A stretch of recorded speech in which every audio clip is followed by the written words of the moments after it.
a gente tem um. Eu gosto muito de fazer aquela pergunta de quem era você na infância, mas eu já fiz essa pergunta. Sim. Então não faz muito sentido eu fazer de novo. Tudo bem que a gente tá no YouTube, né? Mas tem uma. Dentro disso que você tá falando, sobre essa questão da ética, as pessoas que você corre, elas são pessoas evangélicas? Não, não Não são. são. Não são.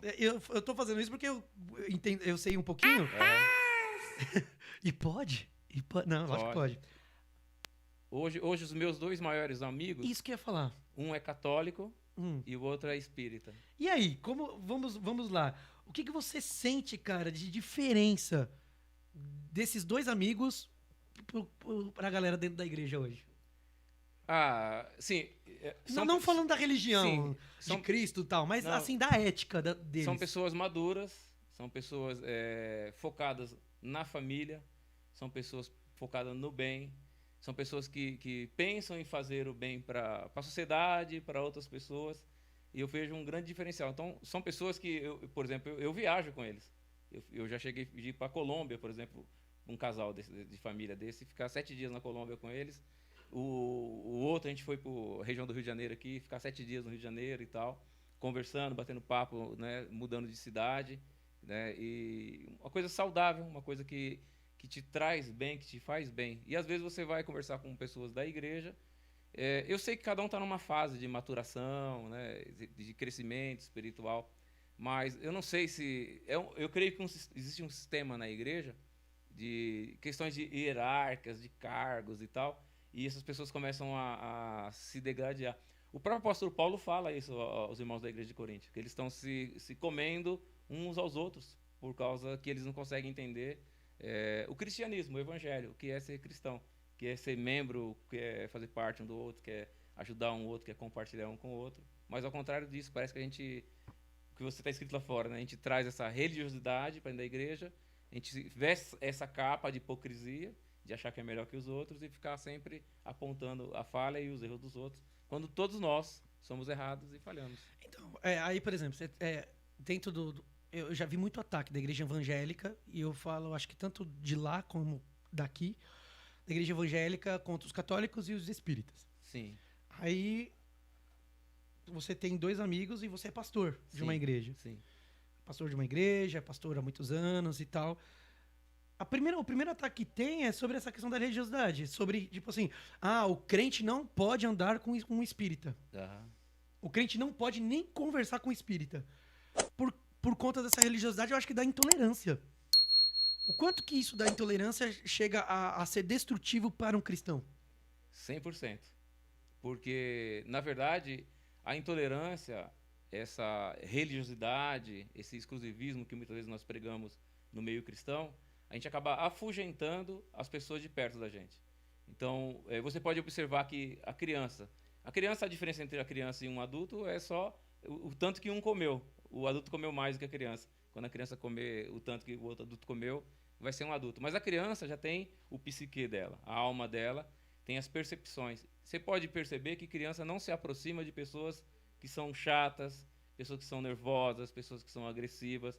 A criança se aproxima de pessoas que são amorosas, pessoas que são acolhedoras, pessoas que são compreensivas, pessoas que são respeitosas. Então, a criança, nós somos a criança do passado, mas somos a criança hoje. E a gente age da mesma forma. Eu entendo que a palavra, para que a gente possa ter comunhão, para a gente possa ter amizade com as pessoas, é respeito. Então, o que falta é respeito. É a gente conhecer os limites de cada um, conhecer a cosmovisão de cada um. Né? O catolicismo ele tem uma visão evangélica, bíblica. O espiritismo também tem a visão deles. E dentro dessa visão, a gente tem que chegar num consenso que é o meio, a sabedoria que está no meio. E nesse meio a gente conseguir conviver em paz, sem agressão, sem acusação, sem afrontas, sem apontar.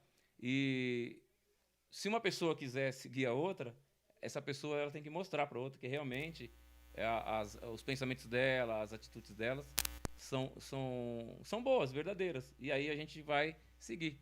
Porque ninguém segue alguém, um discípulo não segue um mestre, se esse mestre não tem nada de bom para agregar na vida dele.